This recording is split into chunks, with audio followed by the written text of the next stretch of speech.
My name is Hadley Brennan, and I am 41 years old.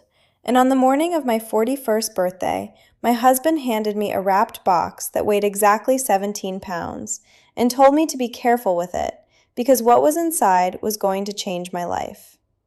He was right about one of those things. I was sitting at our kitchen table in Spartanburg, South Carolina, in a dusty rose linen blouse I had ironed twice because he liked it that way, with a small mother-of-pearl button missing on the third one down that I had not had time to replace, and the box was wrapped in heavy navy paper with a thin gold ribbon, and there was a card on top that he had written by hand the way he always did.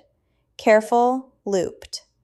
For my Hadley, who deserves to be safe in her own house. I want you to remember that line, because 72 hours later, my neighbor Marisol stood at my mailbox and said 5 words to me in a voice barely above a whisper. And what was inside the box was not the gift he said it was, and what was on that card was not what he meant. I am going to tell you what was inside the box, and what my husband had been doing for 11 months before he gave it to me, and how a woman who spent 17 years finding what other people thought was buried finally turned around and found what was buried in her own marriage. But first, before I take you back to the morning the box arrived, I want to ask you something.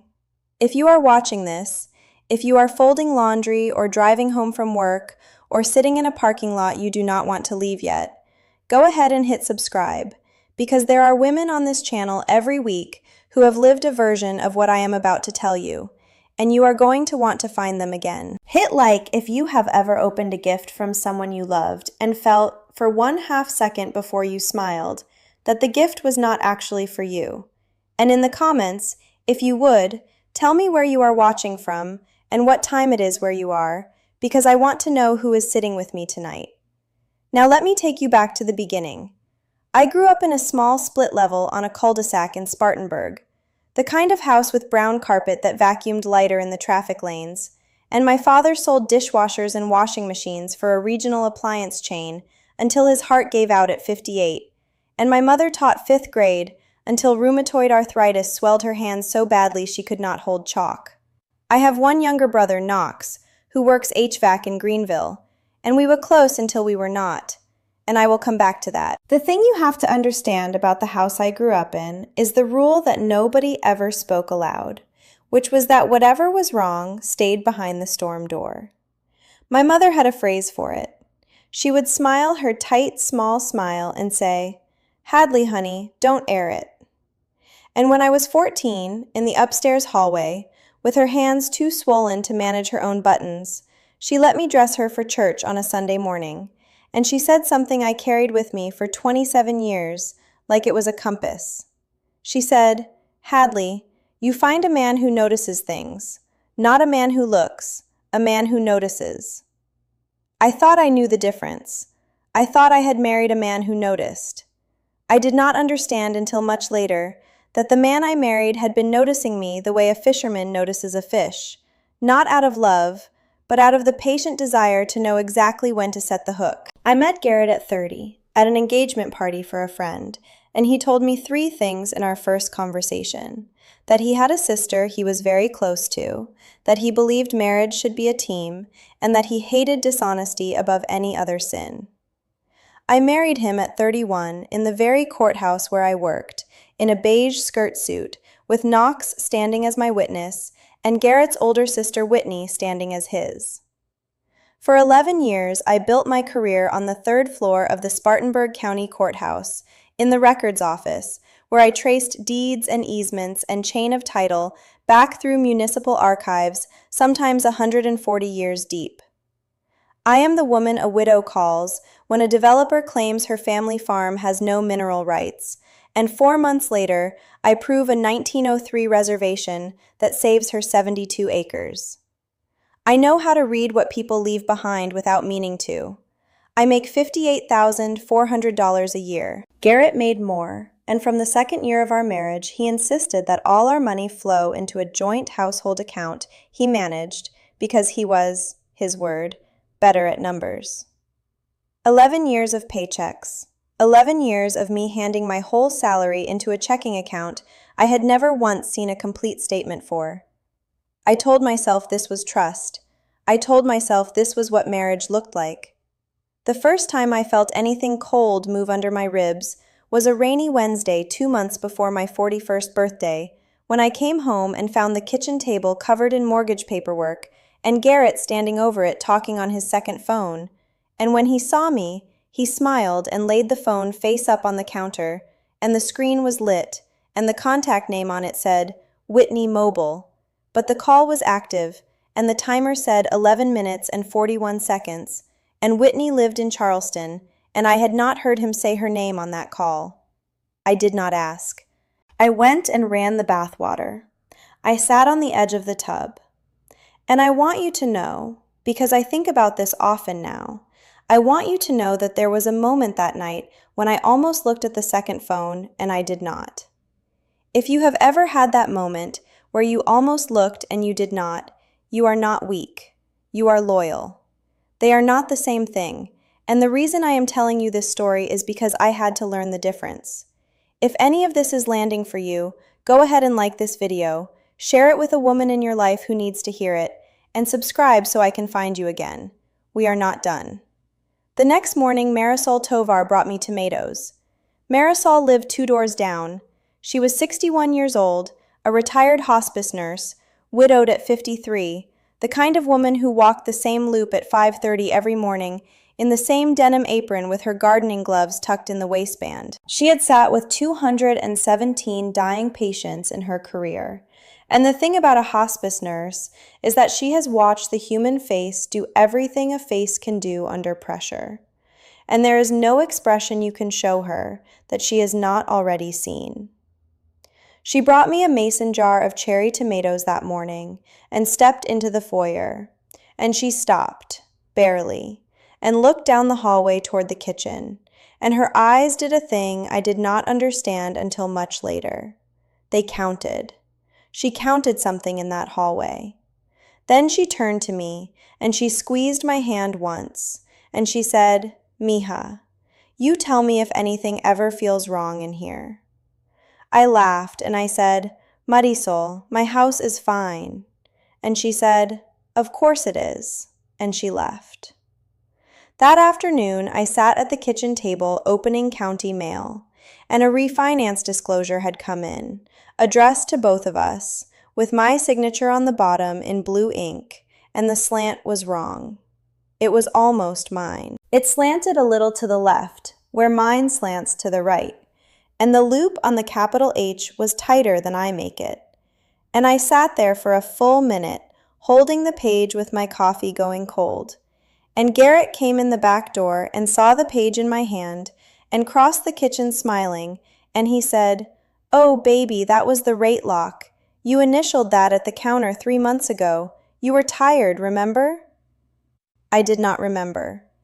But I have been a wife for 11 years, and I have been a daughter for 41, and I knew how to make my face do what my mother's face had always done. I smiled.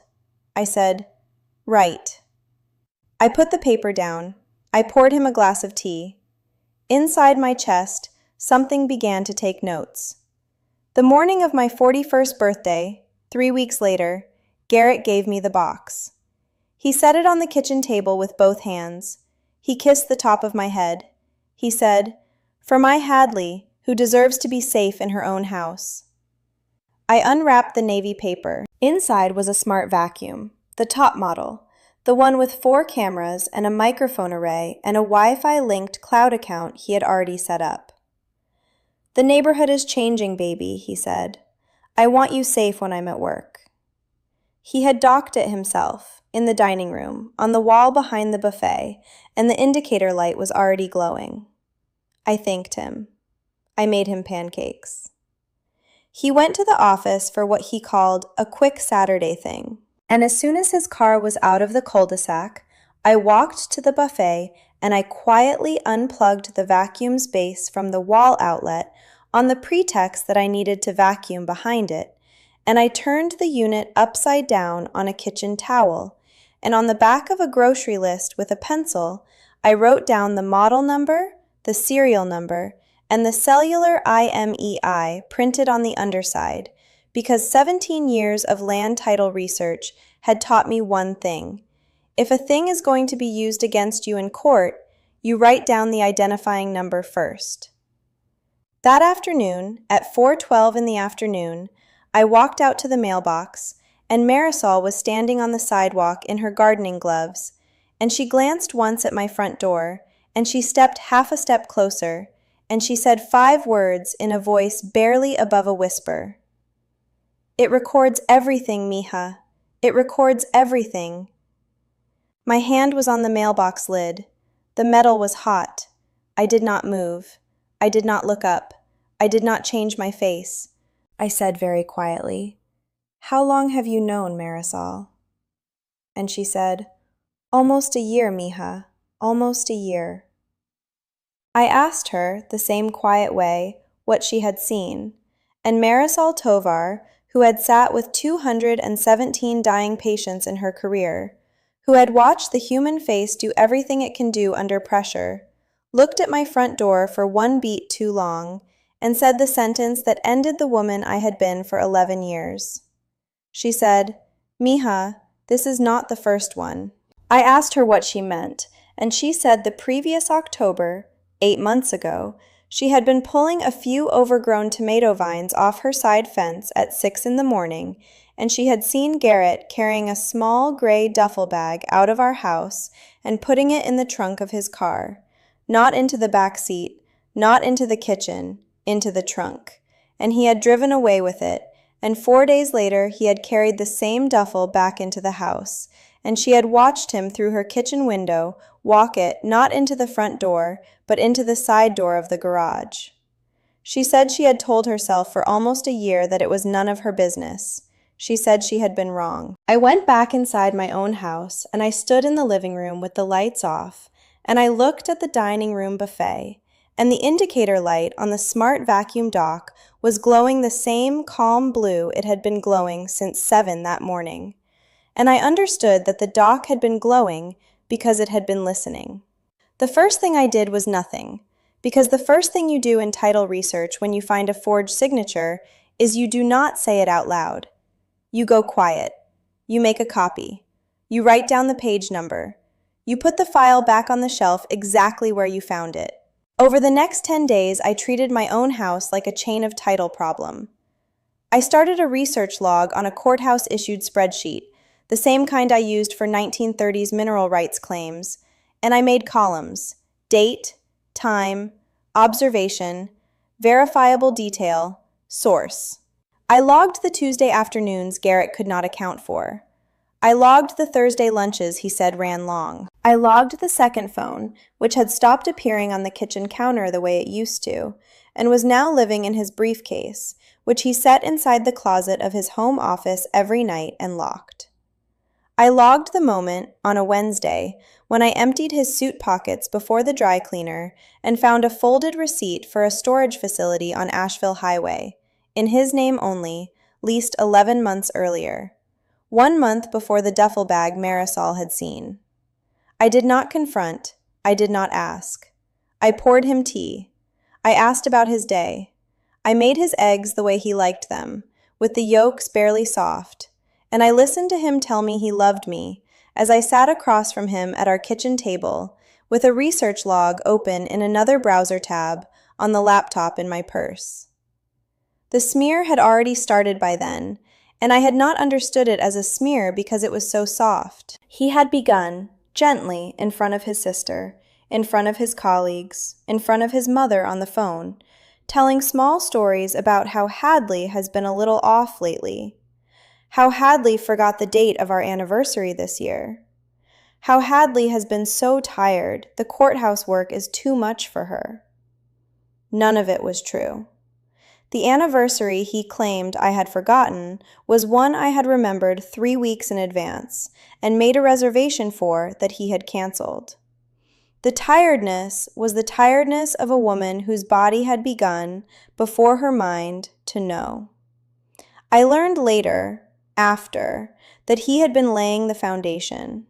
He had been narrating to everyone in our orbit the version of me he was going to need them to believe in 6 months when he filed. I want to stop here for one beat because I think this is the moment where some of you are leaning forward in your kitchen or your car. I want to ask you something honest. If you are watching this and a piece of you has recognized the second phone, or the soft little stories told about you in front of his family, or the gift that came with strings you could feel but not see, would you do me a favor and tell me in the comments right now, what was the moment for you when you started keeping notes? Not the moment you left, the moment you started writing it down. I want to know who is in this with me. The catalytic object arrived on a Friday. I came home from the courthouse at 5:14, and there was an envelope on the kitchen counter, addressed to me, from the bank, with a perforated edge. Garrett was in the shower. I opened it. It was a year-end summary of the joint household account, the kind they send automatically when a balance crosses a certain threshold. I had never seen one. I sat down at the table.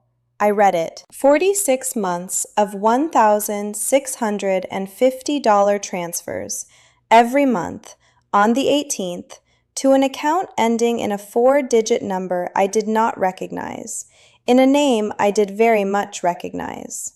W. Brennan Aldridge. Whitney. $75,900. Plus, 8 months earlier, a single $17,000 withdrawal he had told me was the roof down payment. And the roof of our house was the same roof we had moved in with. I went into the bathroom and I told him, calmly, I needed to run to the store, and he kissed my forehead through the shower curtain and told me to drive safe. I drove to the courthouse.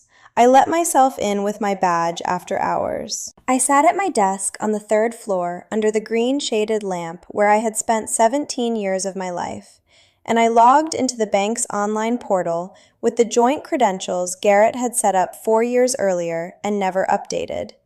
And I exported every statement, every transfer, every check image for 48 months onto a thumb drive. I printed 11 of them in the courthouse copy room with the door locked. I drove back home with the printouts in a manila folder under my passenger seat, and Garrett was watching a baseball game on the couch, and he asked me what took so long, and I said the line at the pharmacy was forever. I sat down beside him. I let him rest his hand on my knee. The next morning, I drove to Asheville Highway. The storage facility manager was a woman with gray streaked hair and reading glasses on a chain, and I showed her my marriage license and a notarized letter I had drafted that morning at the courthouse on county letterhead. And she looked at me for one long second and said, "Honey, do you want a chair first?" I said no. She walked me down a long corridor to Unit 147, and she opened it for me. And inside the unit on a folding table was a second laptop, 2 external surveillance hubs, a hard drive labeled in his handwriting, and a banker's box. The banker's box was filled with audio file backups, organized chronologically, 11 months deep, labeled by date and by room of my house. Kitchen 412, bedroom 412, hallway 412. Beside the banker's box was a folder. Inside the folder were 4 refinance documents bearing my signature in the same wrong slanting hand, and a draft separation agreement dated for September, listing as marital assets only the house and my courthouse pension, and listing as separate property a real estate development LLC I had never heard of that he had registered 8 months earlier in Whitney's name. I did not cry in that unit. I closed the door. I drove home, I made dinner, I served it. He told me he loved me, I told him I loved him too. And as I rinsed the plates that night with my back to the dining room buffet, the indicator light glowing its calm blue, I made a list inside my head, in the same column format I had been using for the research log. Column 1, date. Column 2, action. Over the next 4 days, I prepared the way a title researcher prepares a 47-page brief, which is to say, methodically and without telling anyone what is in it. I went to a Greenville family law attorney named Constance Whitlock, 64 years old, who had spent 30 years in this kind of work, and I sat in her office for 2 hours, and I laid out the spreadsheet, the bank statements, the storage unit photos, the audio file labels, and the 4 refinance documents. She read everything once, slowly, and then she looked at me over her reading glasses, and she said, "Honey, you have already done the hard part. The rest of this is paperwork." I gave her a retainer that afternoon. The next morning, I made one phone call. I called my brother Knox in Greenville, the brother I had not spoken to in 4 years. The brother Garrett had told me in so many soft, repeated stories, had said cruel things about me at our mother's last Easter, things I had been too embarrassed to repeat back to him to confront. I called Knox at the HVAC shop and I said, "Knox, it's Hadley." And there was a long pause, and 20 seconds into that pause, Knox started crying, and he said, "Hadley, I have been waiting for you to call me for 4 years." And I said, "What did you say about me at Mama's last Easter, Knox?" And Knox said, "Hadley, I never said one word about you. I asked him why you were so thin. That is what I said.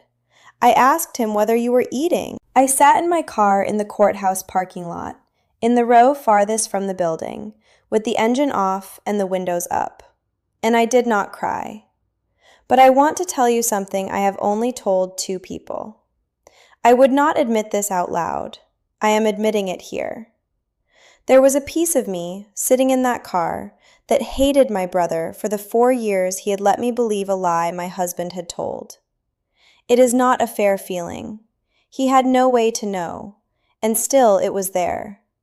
I would not admit that out loud, but I am telling you because I think some of you have hated the wrong person for a long time too, and you should know you are not a bad woman for it. Knox drove down that night. He sat at my kitchen table at 10:14 in the evening, and Garrett was at his sister's house in Charleston for a dinner he had told me was a client thing. And Knox listened to the whole thing without interrupting, the way he had listened when we were kids. And at the end he said, "Hadley, what do you need?" And I said, "I need you here on Saturday morning." The Saturday I picked was exactly 2 weeks after the vacuum was unwrapped. I had invited Garrett, Whitney's husband Ellis, and Marisol Tovar from 2 doors down to a brunch at our house, framed as a peace offering. I had told Garrett I wanted to make things right with Whitney after some tension at the cookout. He had been delighted. He had told his sister I was trying. Whitney brought a bottle of Prosecco. Ellis, an ophthalmologist of 49, brought a bouquet of white tulips. Marisol came in a navy linen blouse, and Knox sat in the armchair in the living room, in a clean blue button-down he had ironed himself. The vacuum was parked in the corner of the dining room on its dock, indicator light glowing its calm blue, and I had decided not to disable it. The morning before, in fact, I had set out a small portable speaker on the kitchen counter beside it, the way you might set out a pitcher of water. I want to walk you through what happened in 8 layers, because 8 is the number of layers it took, and I have replayed every one of them in my mind so many times I could narrate them in my sleep. Layer 1. I set a single closed manila folder on the kitchen table beside the place setting where I knew Garrett would sit.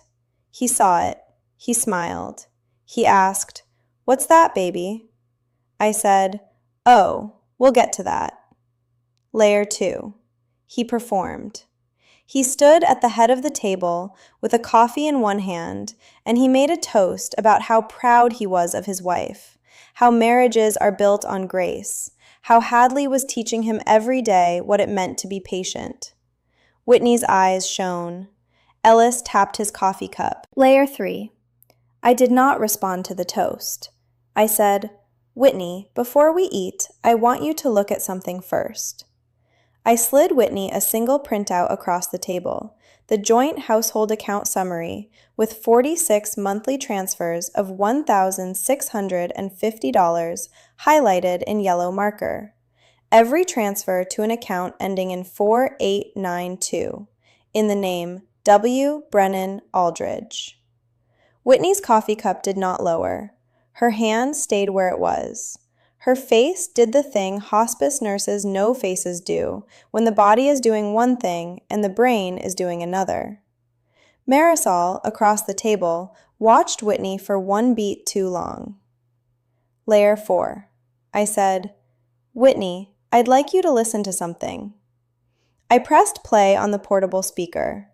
38 seconds of audio. Garrett's voice, recorded in this kitchen, alone, on the second phone, talking to a man whose voice I did not recognize, calmly explaining that she'll never see it coming, that he would be clean on paper by Christmas, that the LLC is in Whitney's name, so it stays out of the marital estate, no matter what filing she does first. The recording ended. Whitney's name was the third word in the second sentence. Whitney heard her own name in her brother's voice, describing a financial structure she had been told 2 years ago was a tax thing. The folder in her brother's office, the one Garrett had told her was just a tax thing, was not a tax thing. It was a parking lot. And the twist seed from Act 1 paid off in real time across her face. Because the rate lock document, the one with my signature in the wrong slant, was the document that had created the LLC in Whitney's name without my consent, and Whitney had been told my signature was real. Layer 5. Ellis set his coffee cup down.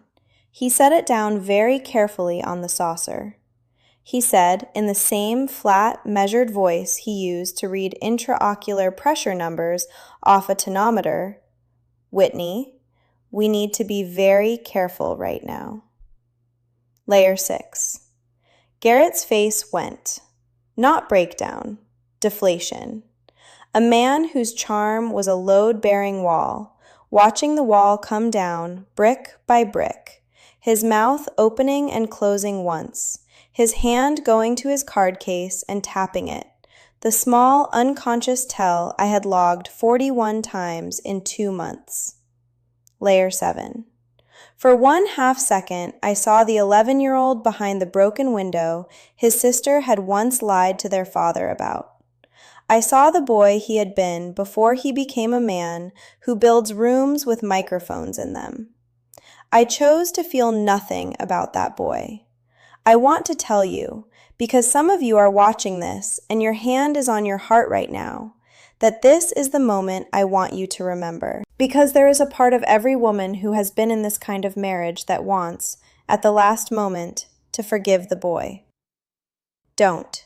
The boy made the man, and the man chose every microphone. Hit like, share this with the woman who needs it tonight. Subscribe so you can find me again. Layer 8. I stood up. I picked up the manila folder. I walked it around the table. I set it in front of Garrett. I said, "The vacuum recorded everything, Garrett. So did I. The folder has the storage unit lease, the forensic account printout, the recordings on a sealed USB with date stamps, and a 1-page letter from Constance Whitlock in Greenville. Marisol, would you walk Whitney out?" Whitney stood. She did not look at her brother. Ellis took her elbow. Marisol walked them down the hallway and out the front door, and Knox closed the door behind them, and the 3 of us were left in the kitchen, the blue indicator light still glowing on the dining room dock. Garrett did not speak. He did not weep. He did not perform.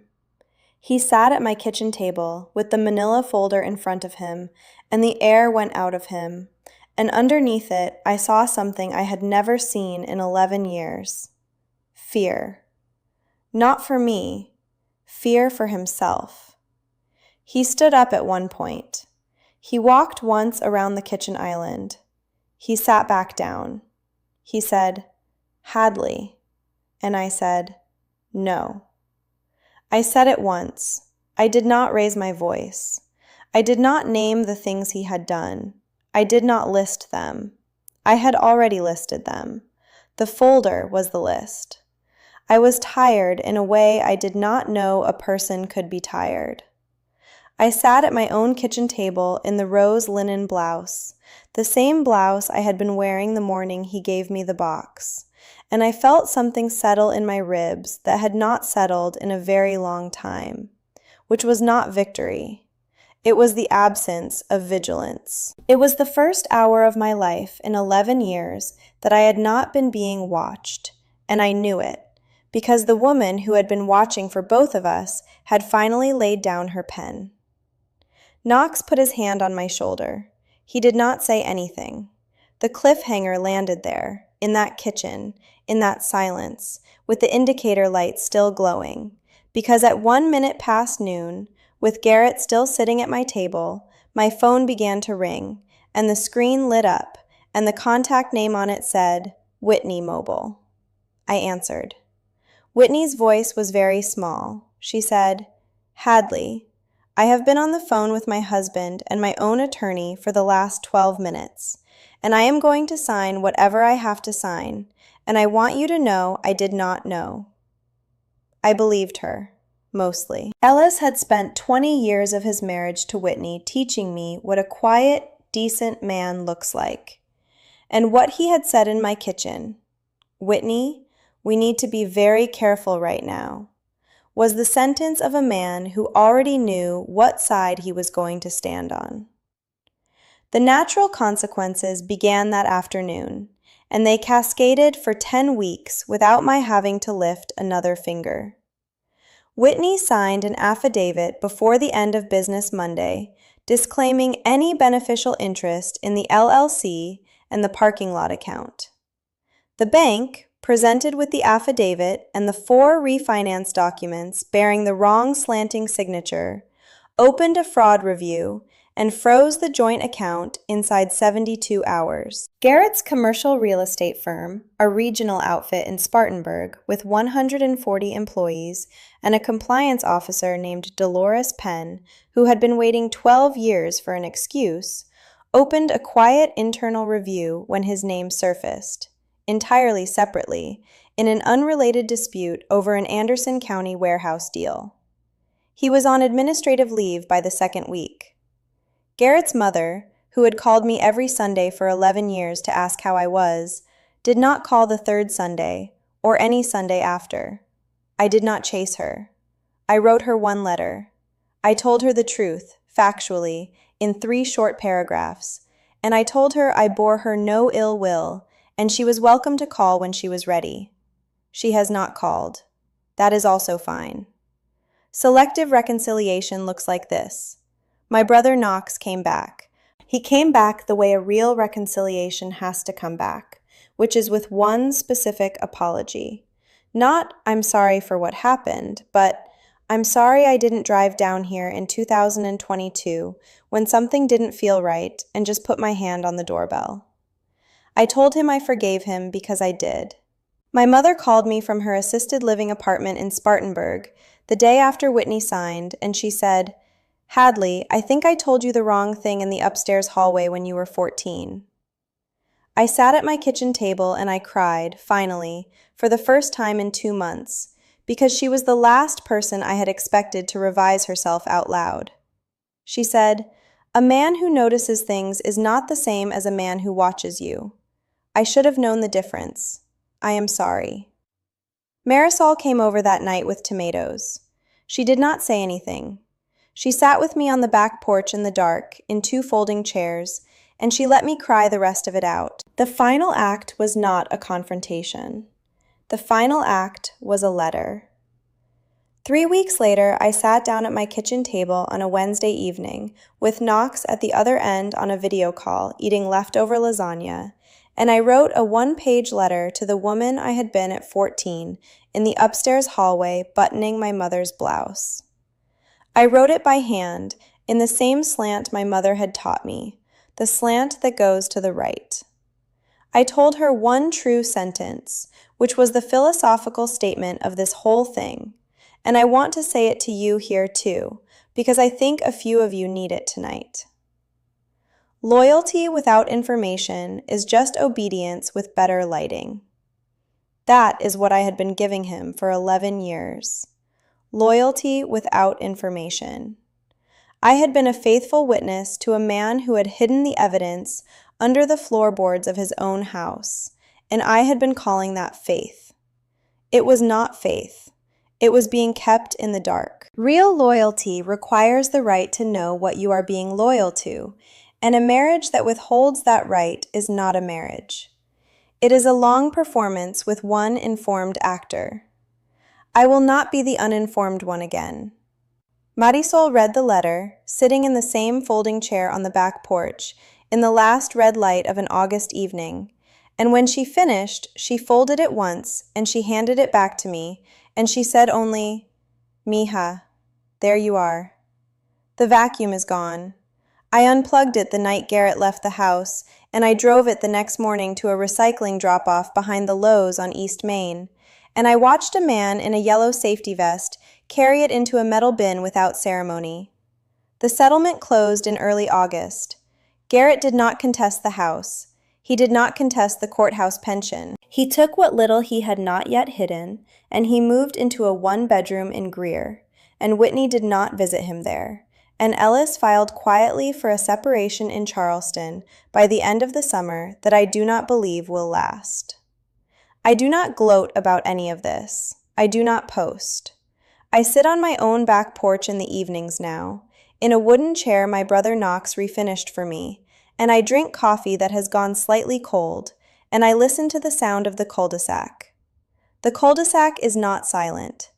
There are children 3 houses down, and a wind chime, and Marisol's screen door, and a dog that barks once at 6:14 every evening when its owner comes home. The silence that is mine is the silence inside the house, which is no longer being indexed. It is just silence. My name is Hadley Brennan. I am 41 years old. I am sitting on the back porch of a house that is mine, in a county I have worked in for 17 years, in a state where I was raised by a woman who tried, and I am thinking about all of you who are listening to me right now, in the cars and the kitchens and the parking lots you don't want to leave yet. If something in this story landed, if any piece of this is sitting on your chest tonight, would you do one last thing for me? Tell me in the comments what your kitchen sounds like when nobody is recording it. Hit like if you have stopped letting anyone document you. Subscribe, because there are women on this channel every week whose stories you are going to need. And share this with one woman in your life who is still being noticed the wrong way, because the difference between being noticed and being watched is the difference between a marriage and a transcript. And I want every woman who is listening to me right now to know which one she is in. Good night. The porch light is on. The door is unlocked, but only because I want it to be.